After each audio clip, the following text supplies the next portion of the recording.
എല്ലാ കൂട്ടുകാർക്കും നല്ലൊരു രാത്രി ആശംസിച്ചുകൊണ്ട് നമുക്ക് നേരെ രേവതിയുടെ സച്ചിയുടെ നാളത്തെ നല്ലൊരു പ്രൊമോ വിശേഷം കേട്ടാലോ. ആദ്യമായി കാണുന്നവരാണെങ്കിൽ ചാനൽ ഇഷ്ടപ്പെട്ട ഒന്ന് സബ്സ്ക്രൈബ് ചെയ്യാൻ മറക്കരുത്. അതോടൊപ്പം തന്നെ വീഡിയോ ഇഷ്ടപ്പെടുവാണെങ്കിൽ ലൈക്ക് ചെയ്യാനും മറക്കരുത് കേട്ടോ. നമ്മുടെ മുന്നോട്ടുള്ള യാത്രയിൽ നിങ്ങളുടെ സപ്പോർട്ട് ലൈക്കാണ് നമുക്ക് ഏറ്റവും കൂടുതൽ പ്രചോദനമായി മാറിക്കൊണ്ടിരിക്കണേ. അപ്പൊ നമുക്ക് നേരെ നമ്മുടെ വിശേഷത്തിലേക്ക് അങ്ങോട്ട് പോയാലോ. അങ്ങനെ നാളത്തെ വിശേഷം നമ്മൾ കാണുന്നേ ശ്രീകാന്ത് വീട്ടിലേക്ക് വരുവാണ്. വീട്ടിലേക്ക് വന്നിപ്പോ സന്ധ്യ കഴിഞ്ഞിട്ടുണ്ടായിരുന്നു. ഈ സമയത്ത് നോക്കിക്കഴിയുമ്പോൾ വർഷ അവിടെ നഖമൊക്കെ വെട്ടിക്കൊണ്ടിരിക്കുന്നുണ്ട്. പെട്ടെന്ന് ശ്രീകാന്ത് തോന്നിച്ചു, ഇതെന്താ പക്ഷെ ഈ സമയത്താണോ നീ നഖം വെട്ടുന്നതെന്ന് ചോദിക്കുക. ഈ സന്ധ്യ കഴിഞ്ഞ സമയത്ത്. എന്താ ശ്രീകാന്ത് ഈ സമയത്ത് നഖം വെട്ടിയാൽ എന്താ കുഴപ്പമെന്ന് ചോദിക്കുക. അല്ല നിന്റെ അമ്മ ഇതൊന്നും നിനക്ക് പറഞ്ഞിട്ട് തന്നിട്ടില്ലേന്ന് ചോദിക്കുക. ഈ ത്രിസന്ധ്യ സമയത്ത് ആരും നഖമൊന്നും വെട്ടാറില്ലെന്ന് പറയണം. ഓ അതെ, ഞാൻ ഇങ്ങനത്തെ കാര്യങ്ങൾ നോക്കാറില്ല. എന്റെ വീട്ടിൽ ഇങ്ങനെ ഞാൻ ചെയ്യാറുമില്ലെന്ന്, എന്റെ വീട്ടിൽ ഞാൻ ഇങ്ങനെ നോക്കാറുമില്ലെന്ന് പറയണം. അത് ശരി തന്നെ, പക്ഷെ പണ്ടുള്ള കാരണന്മാര് പറഞ്ഞു കേട്ടില്ലേ ഈ സമയത്ത് രാത്രിയെ കഴിഞ്ഞിട്ടുണ്ടെങ്കിൽ നഖം വെട്ടലെന്ന്. ഓ ശ്രീകാന്ത് പിന്നെ വലിയ തത്വങ്ങളും കാര്യങ്ങളൊക്കെ അറിയാലോ, എനിക്ക് അങ്ങനെയൊന്നും അറിയത്തില്ലെന്ന് പറയാണ്. ഇത് കേട്ട ശ്രീകാന്ത് പറഞ്ഞു, തത്വങ്ങളല്ല പണ്ടുള്ള കാരണന്മാര് പറഞ്ഞ എന്നൊക്കെ ശ്രീകാന്ത് പറയുന്നുണ്ട്. പക്ഷെ വർഷയ്ക്ക് അതും കൂടി ഇഷ്ടപ്പെട്ടില്ല. വർഷ പറഞ്ഞു, അതെ എനിക്ക് ഇങ്ങനെയൊക്കെ അറിയത്തുള്ളൂ, ഞാൻ പണ്ട് മുതൽ ചെയ്തു വന്നിരിക്കുന്ന കാര്യങ്ങളാ, പെട്ടെന്ന് ഒരു ദിവസം അതൊക്കെ മാറ്റാൻ പറഞ്ഞിട്ടുണ്ടെങ്കിൽ എന്നെ കൂടെ പറ്റില്ലെന്ന് പറയണം. ശ്രീകാന്ത് പറഞ്ഞു, നിന്നോട് പറഞ്ഞിട്ട് കാര്യമില്ലെന്ന് എനിക്കറിയാന്നൊക്കെ പറയണം. പിന്നീട് ശ്രീകാന്തിനോട് പറഞ്ഞു, അതെ ഞാൻ ആകെപ്പാടെ ടയേർഡായിട്ടിരിക്കുക, എനിക്കൊരു കോഫി എടുത്തോണ്ട് വരാന്ന് ചോദിക്കുക. കോഫി എടുത്തോണ്ട് വരാനോ? നിനക്ക് തന്നെ ഒരു കോഫി വെച്ച് കുടിക്കാൻ എല്ലാരും ചോദിക്കും. ഞാൻ വെച്ചിട്ടുണ്ട്, ശരിയാകത്തില്ല ശ്രീകാന്തേ, ശരിയാകത്തില്ല, അതുകൊണ്ടാണ് ഞാൻ നീ വരാൻ വേണ്ടി വെയിറ്റ് ചെയ്തിരുന്നേ, നല്ല തലവേദന എടുക്കുന്നുണ്ടെന്ന് പറയണ. അങ്ങനെ ശ്രീകാന്ത് കോഫി വെക്കാൻ പോകുന്ന സമയത്താണ് പെട്ടെന്ന് ആ കാര്യം ഓർത്തെ. എന്ന് ഞാൻ അമ്മേനെ കണ്ടായിരുന്നു പറയണ. വീട്ടിൽ പോയെന്ന് ചോദിക്കാം. വീട്ടിൽ പോയില്ല, ഞാൻ വഴിക്ക് വെച്ച കണ്ട റെസ്റ്റോറൻറ്റിലേക്ക് പോകുന്ന വഴിക്ക് അമ്മേനെ കണ്ടത്. ഞാൻ കരുതി അമ്മ എൻ്റെ അടുത്തേക്ക് വരത്തില്ല, സംസാരിക്കില്ല എന്നൊക്കെയാണ് കരുതിയത്. പക്ഷെ അമ്മ എന്നെ കാണാൻ വന്നു പറയണം. എന്നിട്ടോ അമ്മ എന്ത് പറഞ്ഞു ചോദിക്കാം. അമ്മയ്ക്ക് ഭയങ്കര സന്തോഷമായി എന്നെ കണ്ടതില്ല. പിന്നെ അറിയാലോ ഞാൻ ചെയ്ത തെറ്റ്, അത് എത്ര പെട്ടെന്ന് അവർക്ക് പൊറുക്കാൻ പറ്റുന്ന കാര്യമല്ലോ. കുറച്ച് സമയം സംസാരിച്ചു, എന്നോട് വീട്ടിലേക്ക് ചെല്ലാൻ പറന്ന് പറയാണ്. ഇത് കേട്ടതും വർഷയുടെ മുഖം കൂടി മാറി. ഓഹോ അപ്പൊ അങ്ങനെയാണ്. പിന്നീട് ശ്രീകാന്ത് പറഞ്ഞു, ഞാൻ പ്രതീക്ഷയില്ല അമ്മ എന്നെ വീട്ടിലേക്ക് വിളിക്കുന്നു. എന്തായാലും അമ്മയ്ക്ക് എന്നോട് ദേഷ്യമൊന്നും ഇല്ലാന്ന് മനസ്സിലായി, ഞാൻ പിന്നെ ചെല്ലാന്ന് പറയുകയും ചെയ്യുന്നു പറയണം. ഇത് കേട്ടതും വർഷം പറഞ്ഞു, അങ്ങനെയാണോ, എന്നാ ശരി ശ്രീകാന്ത് പോയിട്ട് വരാൻ പറയണം. അല്ല അതെന്താ വർഷ അങ്ങനെ പറഞ്ഞ്. അല്ല ശ്രീകാന്തിനെ വിളിച്ചല്ലേ, അപ്പൊ ശ്രീകാന്ത് പോയിട്ട് പോരെ, എനിക്കതിനകത്ത് കുഴപ്പമൊന്നുമില്ല. ഇത് കേട്ടത് ശ്രീകാന്ത് ഞാൻ തന്നെയോ? അല്ല പിന്നെ ശ്രീകാന്തനല്ലേ വിളിച്ചോളൂ, ശ്രീകാന്ത് അല്ലേ ചെല്ലാൻ പറഞ്ഞെന്ന് ചോദിക്കുകയാണ്. ആഹാ അത് കൊള്ളാം. അതെ ഞാൻ അങ്ങനെ പോകുന്ന വർഷയ്ക്ക് തോന്നുന്നുണ്ടോ? എന്നോട് വരാൻ പറഞ്ഞു, പക്ഷെ അറിയാലോ നീ ഇല്ലാതെ ഞാൻ പോകുന്നുണ്ടോ? ഞാൻ പറഞ്ഞു വർഷയില്ല ഞാൻ വരത്തില്ല എന്ന് പറഞ്ഞു. അതിന് അവളെയും കൂടെ കൂട്ടിക്കൊണ്ട് വരാനാ പറഞ്ഞെന്ന് പറയാണ്. ഇത് കേട്ടത് വർഷയ്ക്ക് എന്തെന്നില്ല സന്തോഷം തോന്നി. വർഷ പറഞ്ഞു, ഞാൻ കരുതി നീ എന്നെ കൂട്ടിക്കൊണ്ട് പോവില്ല, അല്ലെങ്കിൽ നീ എന്നെ ഉപേക്ഷിച്ചിട്ട് പോകുന്ന, നിനക്ക് നിന്റെ വീട്ടുകാരോടുള്ള ഇഷ്ടം. ഇത് കേട്ടും ശ്രീകാന്ത് പറഞ്ഞു, എനിക്ക് അങ്ങനെയൊക്കെ ചെയ്യാൻ പറ്റുമോ? നീ ഇല്ലാതെ എനിക്കൊരു ജീവിതം ഉണ്ടെന്ന് തോന്നുന്നുണ്ടോ? അങ്ങനെയാണെങ്കിൽ എനിക്ക് ഇത്ര റിസ്ക് എടുത്ത് നിന്റെ വിവാഹം കഴിക്കേണ്ട വല്ല കാര്യം ഉണ്ടായിരുന്നു വർഷയെന്ന് ചോദിക്കുകയാണ്. ഇത് കേട്ടതും വർഷയ്ക്ക് ഭയങ്കര സങ്കടമായി. വർഷ ശ്രീകാന്തിനെ വന്ന് കെട്ടിപ്പിടിക്കുകയാണ്. സോറി കേട്ടോ, ഞാൻ ഒരു നിമിഷത്തേക്ക് അങ്ങനെ ചിന്തിച്ചു പോയെന്ന് പറയാണ്. പിന്നീട് ശ്രീകാന്ത് സാരമില്ല, ഇനിയെങ്കിലും നീ എന്നെ മനസ്സിലാക്കാണ്ട് ശ്രമിക്കുക, നീ ഉദ്ദേശിക്കുന്ന പോലെ ആളെ അല്ലെന്നൊക്കെ പറഞ്ഞുകൊണ്ട് ശ്രീകാന്ത് വർഷേനെ സമാധാനിപ്പിക്കാൻ ശ്രമിക്കുന്നുണ്ട്. പിന്നീട് പിറ്റേ ദിവസം രാവിലെ ആയി കഴിഞ്ഞപ്പോ രേവതി രാവിലെ തന്നെ അടുക്കള കയറി ഓരോ ജോലികളൊക്കെ ചെയ്യുവാണ്.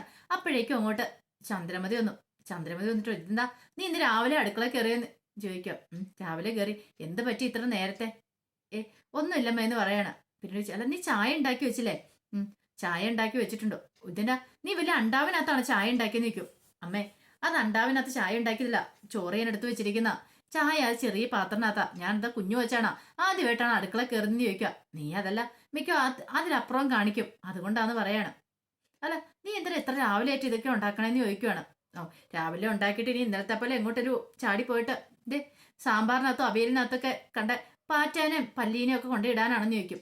ഇന്നും ഇതിനകത്ത് അങ്ങനെ എന്തേലും വല്ല പാമ്പിനെയോ പല്ലീനെയോ ഒക്കെ പിടിച്ചിട്ടുണ്ടോന്ന് ചോദിക്കാം. ഇത് കേട്ട് കഴിഞ്ഞപ്പോ രേവതി, ഞാൻ പിടിച്ചിട്ടുണ്ട്, ഒരു 2 ചെറിയ പാറ്റനെ പിടിച്ചിട്ടുണ്ട്, വേറെ ഒരു കുഴപ്പമില്ലെന്ന് പറഞ്ഞു. ഓഹോ അപ്പൊ നീ എന്താ രാവിലെ മനുഷ്യനെ കളിയാക്കുവാണെന്ന് ചോദിക്കും. അല്ല പിന്നെ അമ്മയ്ക്ക് നന്നായിട്ട് അറിയാവുന്ന കാര്യമാണ്, ഇന്നലെ ഞാൻ ആ ഫുഡ് തുറന്നു വെച്ചിട്ടില്ലെന്ന്. പിന്നെ അമ്മ ഇനിയിപ്പോ ആരെ കേൾപ്പിക്കാൻ വേണ്ടി ഒക്കെ പറയുന്നതെന്ന് മാത്രം എനിക്ക് അറിയത്തില്ല, ആരോ ചെയ്ത് തെറ്റ് എന്റെ തലയെ കെട്ടിവെക്കാണ്ട് ശ്രമിക്കുന്നതെന്ന് പറയാം. ദേ കൂടുതൽ നീ ന്യായവർത്താനം ഒന്നും പറയേണ്ടെന്ന് ചന്ദ്രമതി പറയാണ്. എങ്ങനെ പറയാതിരിക്കുന്നു പറ, അമ്മ ഇപ്പൊ കാണിച്ചു വിട്ടത് അങ്ങനെയല്ലേ. പിന്നീട് രേവതി ഉണ്ടാക്കി വിട്ട് ഫുഡ് ഓരോന്നൊക്കെ എടുത്ത് അതിനകത്ത് തവിയിട്ട് ഇറക്കി കാണിക്കണം. ഇങ്ങോട്ട് നോക്ക്, ഇതിനകത്ത് വല്ലതും ഉണ്ടോന്നോ, വല്ല പാറ്റയോ പല്ലിയോ പാമ്പോ പഴുതാരയോ എന്തെങ്കിലും ഉണ്ടോന്ന് നോക്കാൻ പറയണം. ഓ അപ്പൊ നീ രാവിലെ പഠിപ്പിക്കാൻ ഇറങ്ങിയേക്കുവാണെന്ന് ചോദിക്കാം. അതല്ലമ്മേ, ഞാൻ ഇവിടെ നിന്ന് ഇറങ്ങിയിട്ട് വന്നു കഴിയുമ്പോഴത്തേനും പറയും അതിനകത്ത് അതുണ്ടായിരുന്നു ഇതുണ്ടായിരുന്നു എന്നൊക്കെ പറയും. അപ്പോഴേക്ക് ശ്രുതി അങ്ങോട്ട് വരുവാണ്. ശ്രുതിയോട് പറഞ്ഞു, ശ്രുതി ഇതിനകത്തേക്ക് നോക്കാൻ പറയണേ. എന്ത്? അല്ല ഇതിനകത്തേക്ക് വല്ല പാറ്റിയോ പല്ലിയോ എന്തെങ്കിലും ഉണ്ടോന്ന്. ഇതെന്താ ഇങ്ങനെ നോക്കാനൊക്കെ പറയണേ? ഇപ്പൊ അങ്ങനെയൊക്കെയാന്ന് പറയാണ്. പിന്നീട് എല്ലാം ഡൈനിങ് ടേബിളിലേക്ക് കൊണ്ടേ വെക്കുകയാണ്. അപ്പോഴേക്കും സച്ചിൻ രവീന്ദ്രനൊക്കെ അങ്ങോട്ട് വന്നു. ശ്രുതി അങ്ങോട്ട് വന്നു. പെട്ടെന്ന് രേവതി അതെല്ലാം തുറന്നു കാണിക്കണം. ഇങ്ങോട്ട് നോക്ക്, ഇതിനകത്ത് വല്ല പാറ്റയോ പഴുതാരോ എന്തെങ്കിലും ഉണ്ടോന്ന്. ഞാൻ ഇവിടുന്ന് പോയിട്ട് വന്നതിന് ശേഷം നിങ്ങൾ പറയും അതെ ഇതിനകത്ത് പല്ലി ഉണ്ടായിരുന്നു പാറ്റ ഉണ്ടായിരുന്നു. അല്ലെങ്കിലും അതങ്ങനെയാണല്ലോ. എല്ലാവർക്കും തെളിവുകളാണല്ലോ പ്രധാനം. നമ്മൾ ചെയ്തിട്ടില്ലെന്ന് പറഞ്ഞാലും നമ്മളെ കുറ്റക്കാരിയാക്കാൻ ശ്രമിച്ചുകൊണ്ടിരിക്കുവല്ലെന്ന് ചോദിക്കും. ചന്ദ്രമതി പറഞ്ഞു, നീ എന്തിനാ ഇപ്പൊ രേവതി ഇങ്ങനെയൊക്കെ പറയണെന്ന് ചോദിക്കുവാണ്. ഇത് കേട്ടൻ രേവതി പറഞ്ഞു, ഞാൻ കാണിച്ചു തന്നാ ഇനിയിപ്പോ പിന്നെ പറയും ഇതാരെങ്കിലും തുറന്നു വെച്ചിട്ടുണ്ട്, ആ കുറ്റം എന്റെ തലയിൽ വരത്തില്ലെന്ന് ചോദിക്കുക. ഓഹോ, അല്ലെങ്കിൽ നീ ഇത് എങ്ങോട്ട് പോകാനാ രാവിലെ ഇതെല്ലാം ഉണ്ടാക്കി പെറുക്കി വെച്ചിട്ട്? രവീന്ദ്രൻ പറഞ്ഞു, ചന്ദ്രേ നീ വെറുതെ അവളോട് വാശി പിടിക്കാൻ നിൽക്കണ്ട. കാരണം അവളുടെ വിഷമം പറയുന്നേ, അവൾ അങ്ങനെ ഒരിക്കലും ചെയ്യത്തില്ല. അങ്ങനെ വന്നു പിന്നെ അവളെ കുറ്റപ്പെടുത്തേണ്ട കാര്യമില്ല. രേവതി പറഞ്ഞു, അതല്ലേലും അങ്ങനെയാണല്ലോ അച്ഛാ, നല്ലതൊരു സാധനം ഉണ്ടാക്കി നല്ലതാന്ന് ആരും പറയത്തില്ല. എന്തേലും ഒരു കുറ്റം കണ്ടുപിടിക്കാണ്ട് ശ്രമിച്ചുകൊണ്ട് നടക്കുക. ഈ കുടുംബത്തിൽ എല്ലാവരും അങ്ങനെയൊക്കെ തന്നെയാന്ന് പറയാണ്. ചന്ദ്രമതി പറഞ്ഞു, നീ കാണിച്ചനല്ലേ പറഞ്ഞേ, ഞാൻ എന്ത് കാണിച്ചതാ? ഞാനിവിടെ പ്രത്യേകിച്ചൊന്നും കാണിച്ചിട്ടൊന്നും ഇല്ലാന്ന് പറയാണ്. സുധി പറഞ്ഞു, ഇത് എന്താ ഈ കാണിക്കുന്നതെന്ന് പറയാ. എനിക്കറിയില്ലട മോനെ, ഇവക്ക് രാവിലെ തന്നെ ഭ്രാന്തായെന്നാ തോന്നിയെന്ന് പറയാണ്. പിന്നീട് രേവതി പറഞ്ഞു, അതെ ഞാൻ എന്തായാലും പുറത്തു പോകുന്നു പറയാ. ഇത് പുറത്തു പോയിട്ട് വരുമ്പോഴത്തേനും ഇനി തുറന്നു വെച്ചേക്കളെന്ന് പറയാണ്. ഇത് കേട്ടപ്പോ സച്ചു പറഞ്ഞു, പുറത്തു പോകാനോ? നീ എന്തിനാ പുറത്തു പോകുന്നേ? നീ പോയിട്ട് അച്ഛന്റെ കാര്യങ്ങളൊക്കെ ആര് നോക്കൂന്ന് ചോദിക്കണം. പെട്ടെന്ന് രവീന്ദ്രൻ പറഞ്ഞു, എന്നെ നോക്കാൻ ആരും വേണ്ടെന്ന് പറയണം. ചന്ദ്രമതി പറഞ്ഞു, അങ്ങനെ ചോദിക്കുക, എനിക്ക് എങ്ങോട്ടെങ്കിലും പോകേണ്ടതെന്ന് ഞാനും പോകത്തില്ലെന്ന് ചോദിക്കുക. അപ്പൊ എല്ലാരും കൂടെ പോകണം. ഒരു കാര്യം ചെയ്യാം, ഞാൻ ലീവ് എടുത്ത് ഇവിടെ ഇരിക്കാം, ഞാൻ ഇനി അച്ഛനെ നോക്കിക്കോളാന്ന് പറയണേ. രവീന്ദ്രൻ പറഞ്ഞു, ഞാൻ കുഞ്ഞു വെച്ചൊന്നും അല്ലോ, എന്നെ നോക്കേണ്ട കാര്യമില്ല, അതുകൊണ്ട് ഞാൻ ഇവിടെ ഇരുന്നോളാം, എനിക്ക് കുഴപ്പമൊന്നും ഇല്ലെന്ന് പറയണം. എന്നാലും വെച്ചാൽ അച്ഛന് വയ്യായിക ഉള്ളതല്ലേ, അതൊന്നും കുഴപ്പമില്ലടാ മോനെ എന്ന് പറയണം. പിന്നീട് രേവതി എല്ലാം ഉണ്ടാക്കി പെറുക്കി വെച്ചിട്ട് ഇറങ്ങാൻ തുടങ്ങുമ്പോഴത്തേനും ചന്ദ്രപതി, നീ എങ്ങോട്ടാ പോണെന്ന് പറഞ്ഞില്ല. അതെനിക്ക് ക്ഷേത്രത്തിൽ പോകണമെന്ന് പറയണം. ഇപ്പൊ എന്നും എന്താണ് ക്ഷേത്രത്തിൽ പോന്നെ? നല്ല ദിവസങ്ങളിൽ പോകാൻ നല്ലത് സംഭവിക്കുമെന്നാ പറയണം. ഓ, നിനക്കും നിന്റെ ഭർത്താവിനും വേണ്ടി നല്ലത് സംഭവിക്കാൻ വേണ്ടി നീ രാവിലെ ഒരുങ്ങി കിട്ടി പോകേണ്ട കാര്യമില്ല, ഞങ്ങൾക്ക് വേണ്ടി പ്രാർത്ഥിക്കാൻ പോകുന്നു അല്ലല്ലോ എന്ന് പറയാണ്. രവീന്ദ്രൻ പറഞ്ഞു, നീ എന്തിനാ ചന്ദ്ര ഇങ്ങനെ നെഗറ്റീവ് മാത്രം പറയണേ? അവള് പോയിട്ട് വട്ടെ എന്ന് പറയണം. മോള് പോയിട്ട് വരാൻ പറയണം. പിന്നീട് രേവതി അങ്ങോട്ട് ഇറങ്ങി പോകണേ. ഈ സമയം ഇതൊന്നും ചന്ദ്രമതിക്ക് ഒട്ടും അങ്ങോട്ട് ഇഷ്ടപ്പെട്ടില്ല. പിന്നീട് കാണിക്കുന്ന ശ്രുതി പോവാണ്. അപ്പൊ ശ്രുതി ഓട്ടോയ്ക്ക് പോകുന്ന സമയത്ത് ശ്രുതിയുടെ ഫോണിലേക്ക് കോള് വരുവാണ്. കോൾ വിളിച്ചിട്ട്, സാർ ഇപ്പൊ തന്നെ ഞാൻ എത്തുമെന്ന് പറയണം. ഒത്തിരി സമയം താമസം ഉണ്ടോന്ന് ചോദിക്കും. ഇല്ല, ഒരു 5 മിനിറ്റ്, കുറച്ച് തിരക്കായി പോയതുകൊണ്ടാന്ന് പറയും. ആ ശരി ശരി എന്നും പറഞ്ഞിട്ട് കോള് വെക്കുവാണ്. അപ്പൊ ശ്രുതി ഒരു വീട്ടില് തെറാപ്പി ചെയ്യാനായിട്ട് ഇങ്ങോട്ട് പോവാണ്. ഈ സമയം രേവതി ഒരു ഓട്ടോറിക്ഷ വിളിച്ച് പോവാണ്. രേവതി നേരെ പോകുന്ന ഫിനാൻഷ്യറെ കാണാൻ വേണ്ടി പോവാണ്. പോകുന്ന വഴിക്ക് അമ്പലങ്ങളെല്ലാം ഓട്ടോ നിർത്താൻ പറഞ്ഞിട്ട് അവിടെ നിന്നെല്ലാം നിന്ന് പ്രാർത്ഥിക്കുന്നുണ്ട്. എന്റെ ഭഗവാനെ, ഇന്ന് ഞാൻ പോകുന്ന കാര്യങ്ങൾ സാധിക്കണേ. ആ ഫിനാൻഷ്യർക്ക് വണ്ടി തിരിച്ചിറങ്ങാണ്ട് തോന്നണേ. ആ വാടകക്കാർ തിരികെ കിട്ടുവാണെങ്കിൽ സച്ചേന്റെ വിഷമങ്ങളെല്ലാം മാറും. ജോലിയില്ല, ഇപ്പൊ ഈ കാർ തുടയ്ക്കുന്ന ജോലി, അത് പാവം വളരെയധികം കഷ്ടപ്പെടുന്നുണ്ട്, അതെല്ലാം മാറി കിട്ടും. എത്രയും പെട്ടെന്ന് ദൈവം നീ എൻ്റെ കൂടെ കൊണ്ടായിരിക്കണം എന്നൊക്കെ പറഞ്ഞ് സർവ്വ ദൈവങ്ങളെ, ഒരു ക്ഷേത്രങ്ങൾ പോലും വിടാതെ എല്ലാ ക്ഷേത്രങ്ങളും മുന്നിൽ നിന്ന് പ്രാർത്ഥിക്കണം. അവസാനം ഓട്ടക്കാരൻ ചോദിച്ചു, ഇതെന്താ ഇത്? എന്റെ കൊച്ചെ, വരുന്ന വഴിക്ക് എല്ലാം ഉള്ള അമ്പലങ്ങളും മൊത്തം കയറുന്നുണ്ടല്ലോ, ഇനിയിപ്പോ കയറാനായിട്ട് ഒരു സ്ഥലം പോലും ബാക്കിയില്ല. അല്ല, നീ രാവിലെ ഓട്ടോ വിളിച്ച് ഇതിനു വേണ്ടിയിട്ടാണോ? പെട്രോൾ എത്രമാത്രം ആയി നിനക്കും എല്ലാം അറിയാമെന്ന് ചോദിക്കുക. അത് പിന്നെ ചേട്ടാ ഒരു കുഴപ്പമില്ല, ഇപ്പൊ തന്നെ ഇതും കൊണ്ട് തീർന്നു പറയണം. അതെ, നീ എവിടെയാ നിനക്ക് ഇറങ്ങണ്ടെന്ന് പറഞ്ഞാൽ മതി, ഞാൻ അവിടെ കൊണ്ടേ വിടാം, എന്നിട്ട് പിന്നെ നീ എന്ത് വെള്ളം ചെയ്തോ, എന്നെ ഒന്ന് വെറുതെ വിടാൻ പറയാം. അത് ശരിയേട്ടാ, അടുത്ത സ്റ്റോപ്പിൽ കൊണ്ട് ഇറക്കിയാൽ മതി എന്ന് പറയണം. അങ്ങനെ അയാൾ രേവതിനെയും കൊണ്ട് അങ്ങോട്ട് പോവാണ്. ഈ സമയം ശ്രുതി എന്തിയാ ഫിനാൻഷ്യയുടെ വീണ്ടും മുന്നിൽ വരുവാണ്. പിന്നീട് അകത്തേന്ന് കോളിംഗ് ബെൽ അടിച്ച് കഴിഞ്ഞപ്പോഴത്തേനും, പുറത്തേന്ന് കോളിംഗ് ബെൽ അടിച്ച് കഴിഞ്ഞപ്പോഴത്തേനും ഫിനാൻഷ്യർ ഒന്ന് കഥ തുറക്കാൻ വന്നോ, കയറി വരാൻ പറയണം. അങ്ങനെ അകത്തേക്ക് ചെന്ന് കഴിഞ്ഞപ്പോഴത്തേനും ഫിനാൻഷ്യയുടെ ഭാര്യ പറഞ്ഞു, അല്ല കുറെ നാളായാലോ ശ്രുതി കണ്ടിട്ട്, അത് പിന്നെ ഞാൻ കുറച്ച് തിരക്കായി പോയി മാഡം, അതാന്ന് പറയണം. അതെ, കുറച്ച് ദിവസമായിട്ട് കഴുത്തിനൊക്കെ നല്ല വേദനയുണ്ട്, എന്താണെന്ന് അറിയത്തില്ല എന്ന് പറയണം. അപ്പോഴേക്കും ഫിനാൻഷ്യർ വന്നിട്ട് പറഞ്ഞു, അതെ കഴുത്തിന് മാത്രമല്ല നിനക്ക് കാലിനും കൈക്കും ഒക്കെ വേദനയുണ്ടെന്ന് പറഞ്ഞല്ലോ, ഒന്ന് തെറാപ്പി ചെയ്താൽ മാറുന്ന പ്രശ്നമുള്ളെന്ന് പറയും. ഓ, തെറാപ്പി ചെയ്താൽ ഇതൊക്കെ മാറുമോ? ഇപ്പൊ പിന്നെ മരുന്ന് മേടിക്കേണ്ട കാര്യമില്ലെന്ന് ചോദിക്കും. ഇത് കേട്ട് കഴിഞ്ഞപ്പോൾ ശ്രുതി പറഞ്ഞു, എന്റെ മാഡം പണ്ടായിരുന്നു ഇങ്ങനെയൊക്കെ, ഇപ്പോഴല്ലേ ഇംഗ്ലീഷ് മരുന്നൊക്കെ വന്നേ, പണ്ട് ഇങ്ങനെ ഞരമ്പൊക്കെ നോക്കി തിരുമുന്നവര് കാര്യങ്ങളൊക്കെ പറഞ്ഞ് അവർ തിരുമിയിട്ടുണ്ട്, എല്ലാ വേദനകളും വിഷമങ്ങളും മാറുമായിരുന്നു. അറിയാലോ, ഇപ്പോഴല്ലേ ഈ അലോപ്പതി മെഡിസിൻ ഒക്കെ വന്നേന്ന് ചോദിക്കുകയാണ്.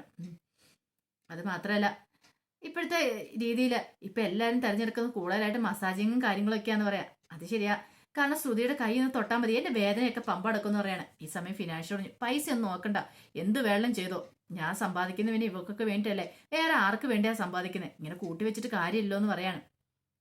ആ സമയം ശ്രുതി പറഞ്ഞു, അതെ, ഒരു പുതിയ പ്രോഡക്റ്റ് വന്നിട്ടുണ്ട്, ചൈനയിൽ നിന്ന് വന്നൊരു പുതിയ ഓയിലാണ്.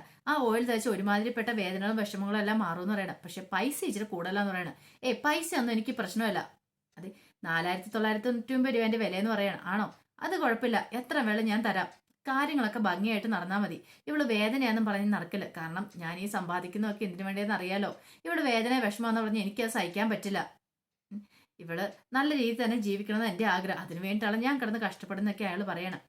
അങ്ങനെ ശ്രുതി പറഞ്ഞു, വാ മാഡം, അത് നമുക്ക് തെറാപ്പി ചെയ്യാം എന്നൊക്കെ പറഞ്ഞിട്ട് അവിടെ തെറാപ്പി ചെയ്യാനായിട്ട് തുടങ്ങുവാണ്. ഈ സമയം രേവതി വീടിന്റെ മുന്നിൽ ഫിനാൻഷ്യയുടെ വീടിന്റെ മുന്നിലേക്ക് വരുവാണ്. ഫിനാൻഷ്യയെ കണ്ട് കാര്യങ്ങൾ സംസാരിക്കാൻ. ഒരു പക്ഷേ വീട്ടിൽ വന്ന് കണ്ട് സംസാരിക്കുകയാണെങ്കിൽ കാര്യങ്ങളൊക്കെ സെറ്റാക്കാൻ പറ്റുമെന്നൊരു ചിന്തയുണ്ടായിരുന്നു. അതുകൊണ്ടാണ് അങ്ങോട്ടേക്ക് വരുന്നത്. അങ്ങനെ വന്നു കഴിഞ്ഞിട്ട് അങ്ങോട്ട് ഒരാൾ വന്നിട്ട് എന്താ കാര്യം എന്ന് ചോദിക്കാം. എനിക്ക് ഫിനാൻഷ്യലൊന്ന് കാണണമെന്ന് പറയാണ്. അല്ല, അതിപ്പോ വീട്ടില് പറഞ്ഞാൽ മതി, കാണാൻ വന്നിട്ടുണ്ടെന്ന് പറഞ്ഞാൽ മതി, എന്നെ നന്നായിട്ട് അറിയാവുന്ന സാറെന്ന് പറയാണ്. ശരി, ഇവിടെ വെയിറ്റ് ചെയ്യുക എന്ന് പറഞ്ഞ് അയാൾ അകത്തേക്ക് കയറിപ്പോണ്. പിന്നീട് അയാളുടെ ചെന്നിട്ട് അതെ, കാണാനായിട്ട് ഒരു പെണ്ണ് വന്നിട്ടുണ്ടെന്ന് പറയണേ. പെണ്ണ് വന്നിട്ടുണ്ടോ? അതെ, സാറിന് നന്നായിട്ട് അറിയാമെന്ന് പറഞ്ഞ്. ശരി ശരി, അവരോട് നിങ്ങൾ കയറി വരാൻ പറയാണ്. അങ്ങനെ രേവതി അകത്തേക്ക് വരുമ്പോൾ തിരിച്ചു, നീ എന്തിനാ വന്നേന്ന് ചോദിക്കുകയാണ്. അല്ല, അത് പിന്നെ സാറേ ഞാൻ. അപ്പോഴാണ് രേവതി ആ കാഴ്ച കടന്നേ. ശ്രുതി ആ ഫിനാൻഷ്യയുടെ ഭാര്യയ്ക്ക് ഇങ്ങനെ കൈയൊക്കെ മസാജ് ചെയ്ത് നിൽക്കുകയാണ്. രേവതിക്ക് എന്ത് ചെയ്യണമെന്ന് അറിയത്തില്ല. ശ്രുതിയെ കണ്ട് ഒരു നിമിഷം രേവതി ഞെട്ടിത്തിരിച്ച് നിൽക്കുകയാണ്. അപ്പൊ അതിന്റെ വിശേഷങ്ങളൊക്കെ കാണാൻ പോകുന്നത്. ആ വിശേഷങ്ങളൊക്കെ നമുക്ക് എല്ലാവർക്കും കാത്തിരിക്കാം കേട്ടോ. ഒരിക്കൽ കൂടി എല്ലാവർക്കും നല്ലൊരു രാത്രി ആശംസിച്ചു നിർത്തുന്നു. നന്ദി.